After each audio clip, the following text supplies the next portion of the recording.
Lalong umiinit ang bakbakan sa pagitan ng mga sundalo at ang bandidong grupo na Abu Sayyaf sa Patikul, Sulu.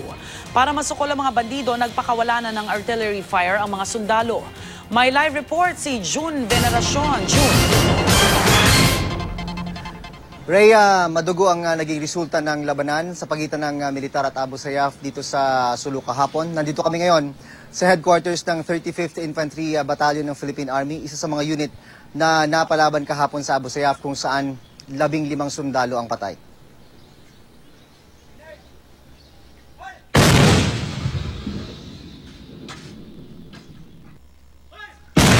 Nagpaulan ng bala ng kanyon kagabi ang Army, halos magkakasabay na nagpaputok ng kanyon ang mga artillery unit mula sa magkakaibang fire base dito sa Sulu. Nag-deploy din ng mga karagdagang tropa palabas ng mga kampo.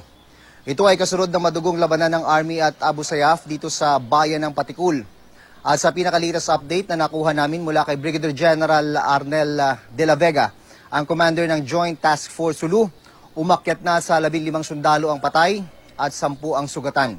Kabilang sa mga nasawi, ang isang batang tinyente. Pagpapakita na naman ito na sa labanang ito, malaking pabor sa Abu Sayyaf na mas kabisado nila ang kabundukan na kanilang pinagtataguan kumpara sa mga sundalong tumutugi sa kanila. Ililipad ngayong araw papuntang Zamboanga City ang katawan ng mga nasawing sundalo para maipadala sa kanilang mga mahal sa buhay. 2 namang Abu Sayyaf ang napatay sa habulan at putukan na nagsimula alas 2 ng hapon at tatapos bandang alas 6 ng gabi.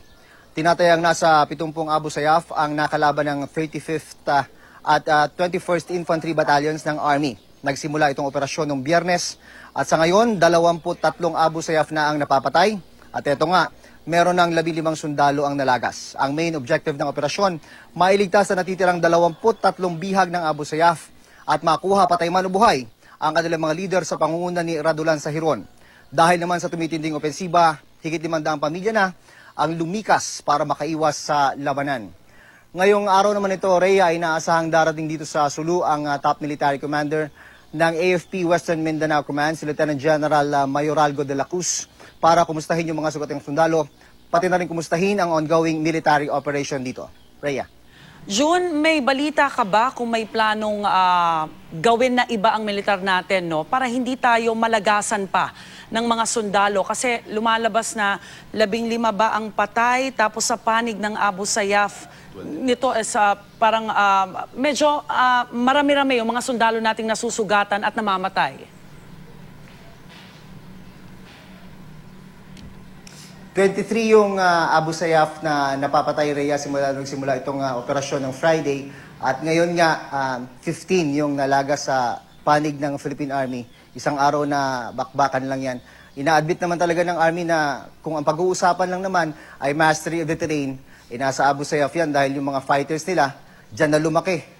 Dyan na nagsimula, humawak ng armas, at ngayon ano na ang mga edad ng mga yan. At ganun pa rin naman ang cycle ng labanan. Nagsisimula sa bata, kabisado nila, playground nila yan, hanggang eventually nagiging battlefield na nila yung mga kabundukan dyan dito sa mga bayan ng Patikul, ito bayan ng Talipaw.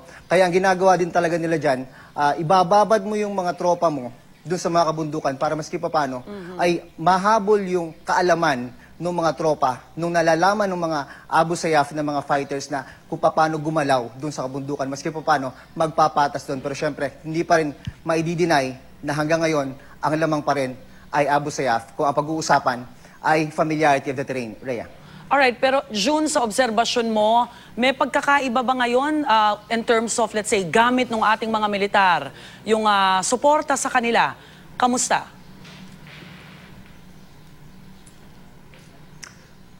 Yung equipment, Rhea, hindi din naman pwedeng maliitin yung equipment na ginagamit dito ng military. Buhos naman yung suporta, buhos yung resources. Actually, dati kung rare yung makikita mong lumilipad ng mga choppers sa gabi, ngayon talagang ordinary na lang yun dito sa mga lugar dito, guys, sa Sulu. May mga night flying capability na yung ating mga air assets. At kagabi, nasaksihan natin yan, napaka-busy nung mga operation kagabi ng militar, kahit talagang halos tahimik na yun sa mga field, pero panay ang lipad pa rin ng kanilang mga surveillance, mga air assets at tumitingin doon. Nandun pa rin naman, full yung support, Rhea. Actually, ang laki na nga ng tropa na nandito. Nung nandito ako, mga June, mga 5,000 yung mga operating forces dito.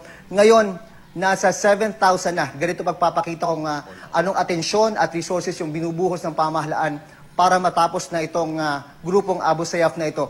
7,000 units ang hinahabol nila, around 200 plus. Makikita mo yung disparity, pero iba pa rin yan. Pag nandun na sa kabundukan, yan 200 na yan, hindi naman ganun kabasta-basta mahanap ng 7,000 forces. Rhea. Alright, maraming salamat, June Veneracion.